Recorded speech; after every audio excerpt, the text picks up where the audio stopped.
Hola, ¿qué tal? Y bienvenidos a un nuevo vídeo. En el día de hoy vamos a hacer un breve repaso de algunas empresas españolas que podrían entrar dentro de, por ejemplo, mi universo de inversión, de vuestro universo de inversión. Creo que son empresas españolas de calidad y que merecen ser mencionadas. Así que nada, haremos un análisis breve de ellas y posteriormente he hecho una simulación para ver cuál habría sido el retorno que alguien habría obtenido invirtiendo en estas empresas desde mediados de 2015 para ver, bueno, si efectivamente invertir en España es recomendable o no. Lógicamente, siempre sin ser esto nunca una, una recomendación de inversión de comprar estas compañías o no. Así que vamos a ello. Bueno, en primer lugar, la primera compañía de las que os quería hablar, y es una de las que llevo en cartera, la única compañía española que llevo en cartera, es Vidrala.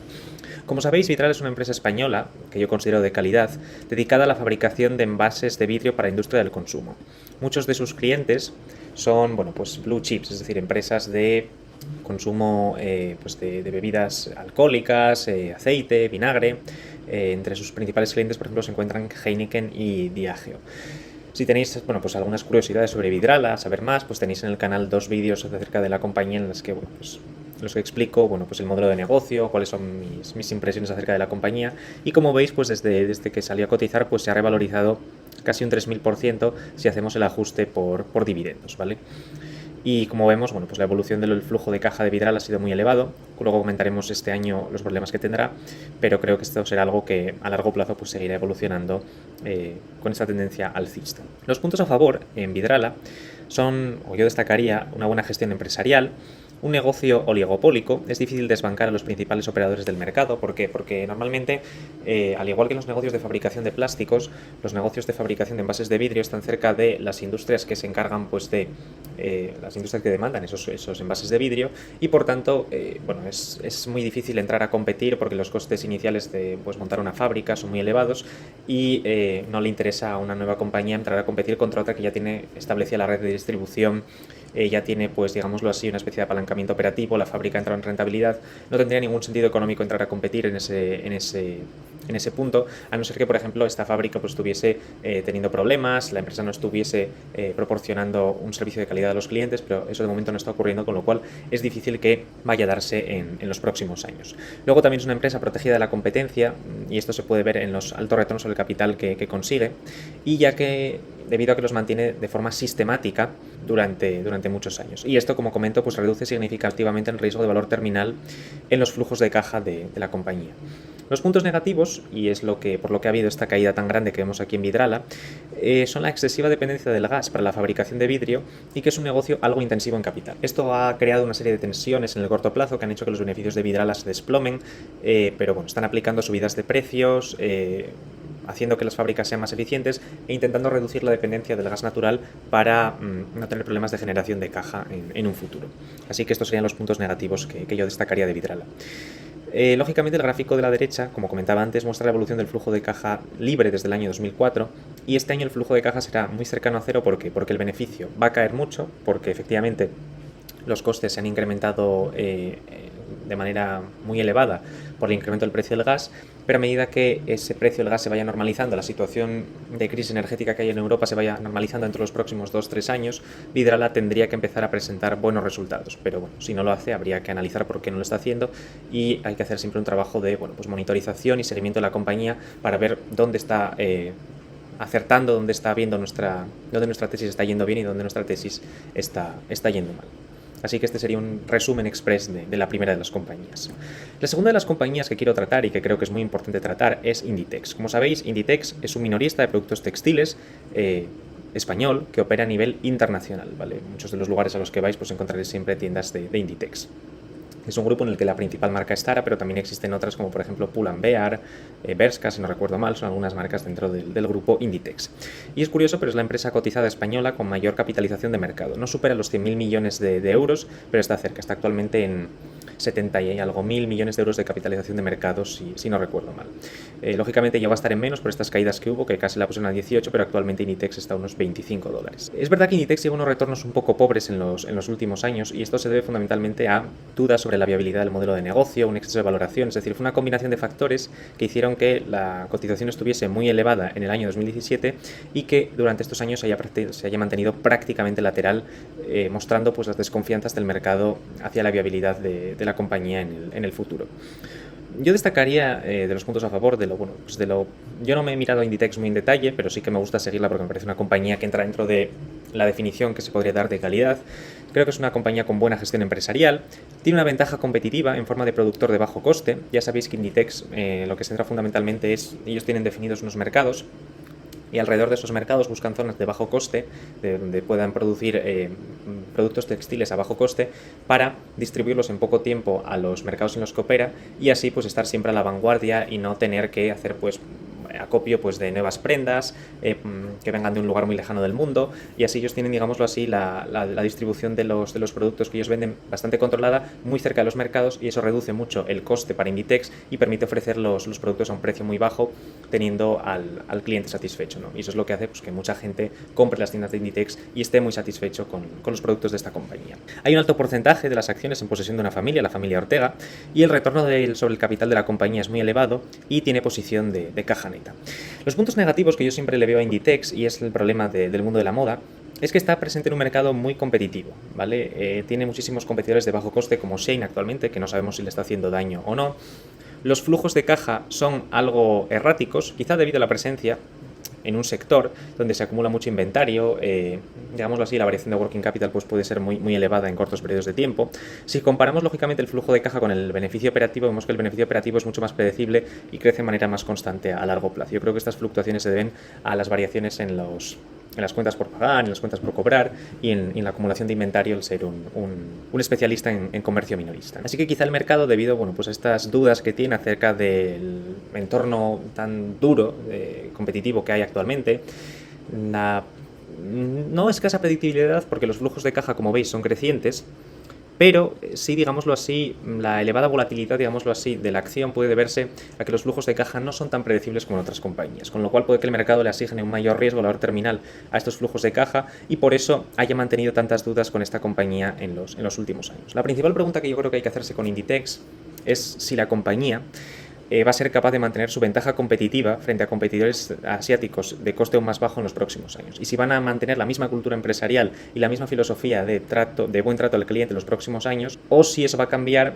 afectar los fundamentales y por tanto afectar la cotización en bolsa. Con lo cual hay que estar monitorizando todas esas cosas en Inditex para ver si la compañía puede triunfar en un futuro o no. Bien, otra de las compañías muy interesantes del mercado español es Amadeus. Como sabéis, Amadeus, que también se ha hecho un vídeo de ella en este canal, es un proveedor de software para reservas turísticas, ¿vale? En concreto, por ejemplo, esta compañía la lleva Terry Smith en cartera y es la empresa con mayor cuota de mercado en este sector de reservas turísticas a nivel internacional, seguida de Sabre, que es un comparable británico de peor calidad.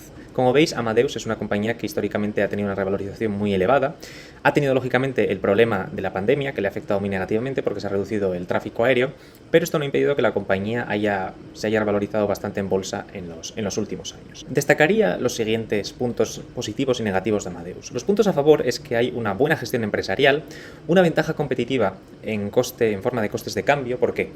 Porque Amadeus, digámoslo así, tiene una base de datos muy elevada de perfiles de clientes, de aerolíneas, y es capaz de casar perfectamente toda la oferta y demanda de vuelos, de reservas hoteleras, y adaptarlas perfectamente a los clientes. De tal manera que esto hace que las compañías que contratan los servicios de Amadeus puedan optimizar sus presupuestos de tal manera que consigan la mayor cantidad de clientes posibles en las temporadas turísticas, ¿no? Entonces, digámoslo así, prescindir de los servicios de Amadeus y prescindir de esa gran cantidad de información que tiene Amadeus en sus bases de datos puede ser, digámoslo así, tanto negativo para las empresas que utilizan los servicios de Amadeus, como para las propias personas que quieren irse de viaje porque no sabrían qué empresa, con qué hotel contratar, con qué aerolínea contratar, y para eso Amadeus, en esa posición de intermediario, hace ese buen trabajo. Con lo cual, cuando se rompe esa intermediación, las dos partes que hay que casar, tanto la oferta como la demanda, quedan desconectadas y no saben dónde acudir, ¿no? Con lo cual, por eso es tan importante siempre la existencia de intermediarios y son tan valiosos en muchas ocasiones, sobre todo cuando la oferta es muy elevada y la demanda es muy elevada. Entonces, el papel de intermediario es muy fuerte porque se crea un nodo central, digámoslo así, del que dependen todos los demandantes y todos los oferentes. Así que por eso Amadeus yo creo que es un negocio que tiene bastantes vientos de cola en ese sentido, porque al ser capaz de casar oferta y demanda y jugar ese papel de intermediario, Esto hace que Amadeus sea muy necesario en todo ese proceso y, por tanto, el valor que genera es muy elevado, ¿no? De tal manera que es prácticamente imposible prescindir de los servicios de Amadeus en el corto plazo para muchas de las compañías que operan con ellos.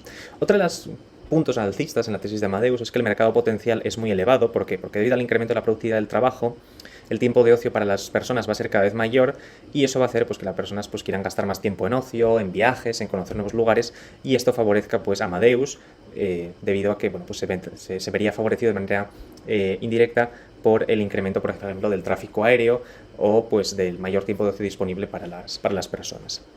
Los puntos negativos, yo diría, es que es una compañía sensible a los ciclos económicos, ¿vale? Una parte de su negocio está muy ligada directamente al tráfico aéreo y en estas se pierden bastantes ingresos en épocas donde se reduce la renta disponible. Aquí vemos, por ejemplo, los flujos de caja de Amadeus, por ejemplo, en el año antes del año 2008 y la caída que hubo en el año 2008, aunque hubo unos años, digámoslo así, de bastantes dudas hasta el 2010, donde los flujos de caja se mantuvieron laterales y luego comenzó la siguiente fase alcista por la recuperación económica que hubo. Con lo cual es una compañía que es sensible a los ciclos porque pierde ingresos en las épocas donde se reduce la renta disponible de los consumidores, de los ciudadanos. Con lo cual sí que podría ser un poco cíclica en ese sentido. Y aunque la directiva es buena, en mi opinión no poseen la cantidad adecuada de acciones que tendrían que tener para estar suficientemente alineados con los intereses de los accionistas. Vemos que a Amadeus lo que más le ha afectado no ha sido, lógicamente, la crisis económica de 2008, sino que lo que más ha afectado, lógicamente, a sus flujos de caja es la presencia de una pandemia que ha cerrado por completo los aeropuertos y que ha disminuido sus flujos de caja. Con lo cual, lógicamente, la cotización no ha recuperado los niveles prepandémicos por dos motivos. Uno, porque la ocupación de los aeropuertos no está aún al 100%, y segundo, por los miedos de recesión que han hecho que la compañía caiga bastante en los últimos días. Así que, bueno, pues si a alguien le interesa, es una compañía en la que hemos hecho un análisis de ella en el canal, y si os parece interesante, pues siempre le podéis seguir echando un vistazo y ver que, bueno, yo creo que el riesgo valor terminal en Amadeus es escaso. Creo que los flujos de caja volverán a ser superiores en el futuro, pero lógicamente no sabemos cuál será el impacto de la crisis en 2023, si afectará de manera muy negativa los flujos de caja de Amadeus o no. Con lo cual, bueno, pues esto habrá que ir monitorizándolo y ver si efectivamente Amadeus puede responder de manera positiva a la crisis que se avecina, a la recesión que se avecina, tal y como dice en el año 2023 o no. Otra de las empresas bastante interesantes en España y de la que no mucha gente habla, pero me parece muy interesante, es Viscofan. Como sabéis, Viscofan es un fabricante de envolturas para productos cárnicos, fundamentalmente tripa para embutidos, con capacidad de fabricación de los 4 tipos de tripas artificiales. No entraré en detalles técnicos porque no me lo sé fundamentalmente, pero fabrican 4 tipos de tripa para embutido y son líderes en el mercado de fabricación, y vemos que efectivamente Viscofan es una de las empresas que, ajustada por dividendos, ha tenido unos resultados muy buenos desde su salida a bolsa, multiplicándose pues por casi 14 veces, ¿no? Los puntos a favor o a destacar de Viscofan es que es una compañía con muy buena gestión empresarial, siempre hay una familia detrás. En la gran mayoría de estas empresas españolas que han triunfado hay siempre una familia detrás, un grupo que se encarga de velar pues, por la viabilidad del negocio a largo plazo, y tiene una ventaja competitiva en forma de ser el poseedor de la mejor tecnología, en este caso la tecnología de fabricación de tripa para embutidos. Tiene una serie de flujos de caja recurrentes, vemos que nunca se van a cero, sí que es verdad que sufren pues, en épocas de crisis económica, pero nunca se van a cero, y los márgenes operativos son crecientes, lo cual se indica que Viscofan se beneficia del apalancamiento operativo, es decir, tiene una estructura de costes fijos, maquinaria, todas estas cuestiones, pero los ingresos cada vez son mayores, con lo cual los márgenes de Viscofan cada vez se van aumentando y puede ir subiendo precios a los clientes con la inflación, para contrarrestar bueno, pues todo el incremento de costes que ellos han tenido también pues, en el uso de energía en las plantas de fabricación. Los puntos negativos de Viscofan yo diría que son los siguientes. Primero, que el mercado está algo saturado y con poca capacidad de crecimiento, ¿vale? Al fin y al cabo, el mercado de alimentación está bastante limitado en ese sentido, pero es verdad que Viscofan pues, podría crecer si llevase a cabo una política activa de adquisiciones. Lógicamente, si vemos el gráfico del precio, sin ajustar por dividendos, vemos que Viscofan en realidad ha tenido los últimos años complicados, pero la empresa ha repartido muchos dividendos por el camino, con lo cual la revalorización es mucho más elevada, tal y como vemos en este gráfico aquí, ajustado por dividendos, ¿vale? Por eso están repartiendo tantos dividendos, ¿vale? Reparten tantos dividendos porque no están encontrando tantas oportunidades de reinvertir los flujos de caja que generan. Entonces es lógico que si no encuentran esas oportunidades de reinversión para mejorar el negocio a largo plazo, lo normal es que hagan un reparto de dividendos y generen valor de esta manera para los accionistas. El retorno total desde inicio es aproximadamente del 1.300% ajustado, como comentaba, por dividendos. Otra de las compañías interesantes del mercado español, de la que también hemos hablado en un directo, aunque no hemos hecho un vídeo explicándola muy en detalle, es CIE Automotive. Como muchos sabéis, CIE Automotive es un fabricante de piezas para vehículos, fundamentalmente en muchísimas de las partes dedicadas a la fabricación de piezas para vehículos, ¿no? Carrocería, dispositivos mecánicos y electrónicos, componentes de motor.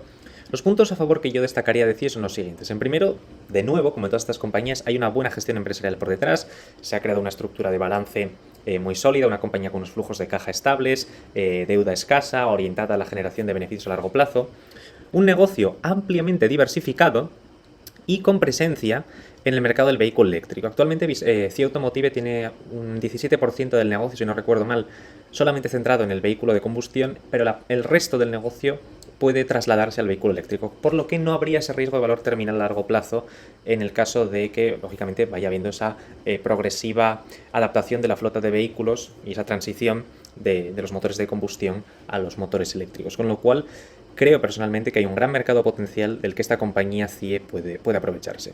Los puntos negativos, lógicamente, que es una compañía bastante dependiente del mercado de venta de vehículos, ¿vale? Aunque es verdad que con los ciclos económicos, ante los ciclos, siempre sale reforzada, es decir, los beneficios siempre son más elevados en el ciclo siguiente que en el ciclo anterior, sus beneficios sufren en épocas negativas, pues ¿por qué? Porque el consumo de vehículos es consumo discrecional, el coche no es algo que la gente se compre de manera recurrente, sino que es algo que compran cuando hay épocas de bonanza económica y no cuando hay crisis, porque la renta disponible siempre se reduce. Entonces vemos las caídas que hay de 2006 a 2008, también la caída que hay, por ejemplo, en el año 2020, cuando hubo dudas con el coronavirus y tal, con lo cual es un negocio algo cíclico en ese sentido, pero se podría considerar como cíclico de crecimiento. ¿Por qué? Porque el mercado potencial de CIE, al que CIE va sirviendo, cada vez se expande más y más y más y más, porque la renta disponible de las personas pues cada vez va aumentando, aunque es verdad que vaya siendo, digámoslo así, a veces disminuida en ciertas ocasiones por pues eventos macroeconómicos como crisis y cosas por el estilo. Incluso con la gran crisis financiera de por medio y la crisis del coronavirus, el retorno que ha dado CIE desde prácticamente el año 2003 más o menos es de más del 2000%, incluyendo dividendos, ¿vale? Esto es multiplicar aproximadamente pues por 21 veces el capital, que no está nada mal en el caso de CIE Automotive, que me parece que es una compañía muy interesante para el largo plazo. Otras compañías que también creo que son interesantes, aunque no les he dedicado demasiado tiempo, si queréis algún día podemos hacer algún vídeo más hablando de compañías españolas, que siempre es un tema que creo que me parece muy interesante. Siempre está el mantra de que España es un país en el que no se puede invertir y todas estas cosas, pero creo que, como todo, hay que analizarlo y hay que ver en qué compañías se puede hacer y en qué compañías no se puede hacer, ¿vale? Otras compañías interesantes del mercado español son Red Eléctrica de España. El problema es que de Red Eléctrica es que, como sabéis, es el operador de las infraestructuras eléctricas de España. Todo el monopolio tiene una concesión estatal que le otorga el monopolio de gestión de toda la infraestructura de transmisión de energía en España. Siempre que vais, por ejemplo, por la autopista y tal, cuando yo voy muchas veces a Madrid y tal, este verano cuando iba, pues ves por Castilla y tal, todas las torres de transmisión, Red Eléctrica de España, ¿no? Con lo cual, bueno, pues son los operadores de todas esas infraestructuras eléctricas. Y bueno, es una compañía pues que históricamente ha tenido un rendimiento bastante interesante. El problema es que es un monopolio regulado por el gobierno, en el que, bueno, pues pueden limitar la subida de precios que haga Red Eléctrica, con lo cual sí que es algo que hay que tener en cuenta. Recientemente Amancio Ortega compró, si no recuerdo mal, el 5% de las acciones en circulación de Red Eléctrica, con lo cual, bueno, pues parece ser que es una empresa en la que Amancio se ha fijado y que le resulta interesante. Aena es otra compañía muy interesante, es un monopolio también regulado, en el que el Estado hizo la concesión a Aena de todos los aeropuertos de España, también están en expansión en América Latina. El 49% del capital es privado, y el 51% está en manos de la SEPI, que es la Sociedad Estatal de Participaciones Industriales, pero es un negocio que históricamente también ha ido creciendo bastante. Lo que pasa que en los 2 últimos años pues sus ingresos se han visto afectados por la pandemia de coronavirus, el cierre de los aeropuertos, la reducción y las restricciones al tráfico aéreo, pero bueno, a medida que esto se vaya solucionando, en teoría tendría que ir creciendo con la economía y con el tráfico aéreo en el largo plazo. Y otra compañía muy interesante de la que se habla poco también es Telnex Telecom, que es una operadora de torres de telecomunicación en Europa, el principal competidor de American Tower, que ha tenido un buen desempeño en bolsa en los últimos años.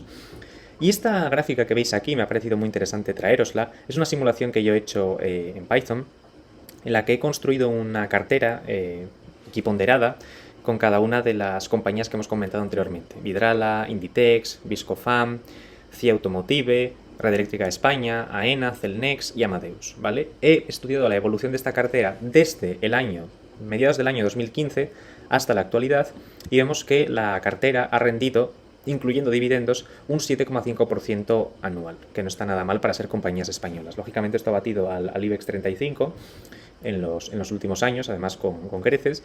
Esto prácticamente ha doblado, prácticamente, porque actualmente no lo ha hecho, mientras que el IBEX no, yo creo que se ha mantenido incluso con dividendos, no plano, pero habrá crecido pues un 3-4% anual, con lo cual esta cartera de buenas compañías españolas ha batido al índice de referencia. Con lo cual, bueno, esto es un ejemplo para que veáis que las compañías españolas pueden ser buenas, pueden ser interesantes para invertir.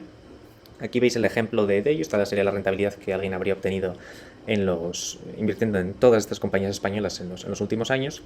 Y bueno, ya sabéis, si os ha gustado el vídeo, pues ya sabéis, podéis dejaros un me gusta, suscribíos, activad el botón de notificaciones y si eso, pues si os ha gustado, si os ha parecido interesante, podéis dejar un comentario por ahí, podemos comentar alguna de las empresas de la que hemos hablado y bueno, sin más me despido y hasta la próxima. ¡Chao!